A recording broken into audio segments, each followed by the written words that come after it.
Team India జట్టుకు గంభీర్ కోచ్గా వచ్చిన తర్వాత టెస్టు క్రికెట్లో ఆశించిన స్థాయిలో టీమిండియా ఆడలేదు.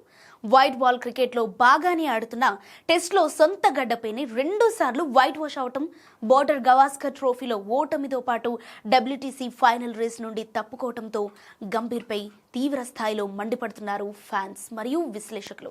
ఈ క్రమంలోనే హెడ్ కోచ్ గౌతమ్ గంభీర్ చుట్టూ గత కొద్ది రోజులుగా నడుస్తున్న ఊహాగానాలకు ఎట్టకేలకు తెరపడింది.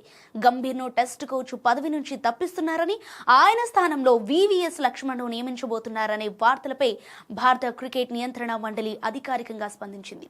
ఈ ప్రచారంలో ఎలాంటి నిజం లేదని తేల్చి చెప్పేసింది. కాగా సౌత్ ఆఫ్రికాతో స్వదేశంలో జరిగిన టెస్టు సిరీస్లో భారత్ ఓడిపోవడంతో గంభీర్ కోచింగ్ శైలిపై విమర్శలు మొదలయ్యాయి. ఇదే అదునుగా గంభీర్ను కేవలం పరిమిత ఓవర్ల క్రికెట్కే పరిమితం చేసి టెస్టులకు వివిఎస్ లక్ష్మణ్ను కోచ్గా నియమించాలని బోర్డు భావిస్తున్నట్లు వార్తలు వచ్చాయి. అయితే బీసీసీఐ కార్యదర్శి దేవజిత్ సైకియా ఈ వార్తలను పూర్తిగా ఖండించారు. మీడియాలో వస్తున్న వార్తలన్నీ కేవలం ఊహాగానాలే. లక్ష్మణ్ను సంప్రదించామన్న దాంట్లో వాస్తవం లేదు. సో గంభీర్ 3 ఫార్మాట్లలో కోచ్గా కొనసాగుతారని ఆయన స్పష్టం చేశారు.